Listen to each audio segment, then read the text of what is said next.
Travis picking patterns. All right, so I'm going to give you one very simple, very useful Travis picking pattern to get us started in this course. We're going to see variations of this as we move through the course, but this is one to get us up and running, one to work off of. We're going to play over a 1-4-5 progression with this, and we're going to use our 3 common chord shapes. Let's take a look at it. So we'll be in the key of G for this. There's my 1 chord. I'm using a dominant 7 for my 4, a dominant 9 for the 5. My alternating bass line for the 1 is between the 6 and 4 string. When I go to my 4, it's between the 5 and 4. Of the 5, it's also between the 5 and 4. All right, so what's going on melodically here?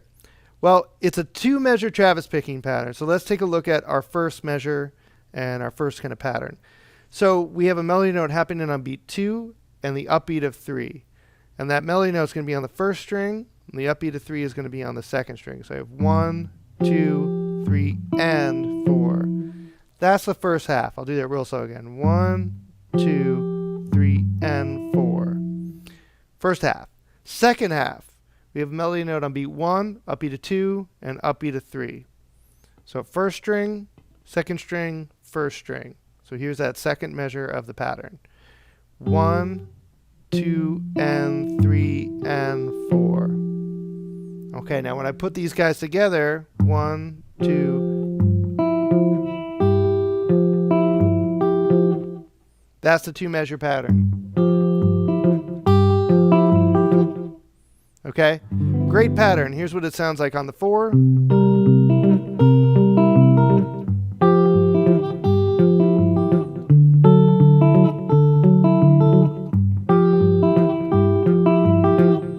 All right, that's right through our 1-4-5 progression using that very simple pattern.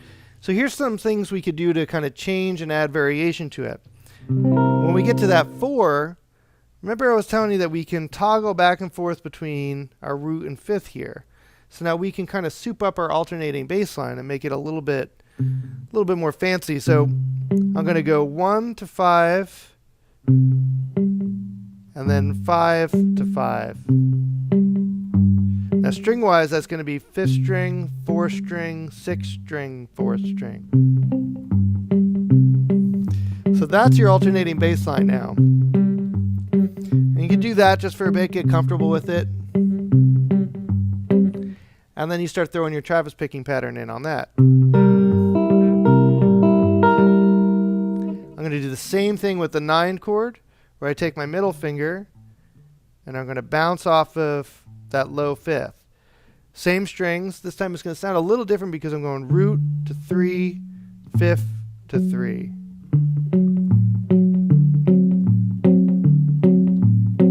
Okay, so when I put that with the pattern,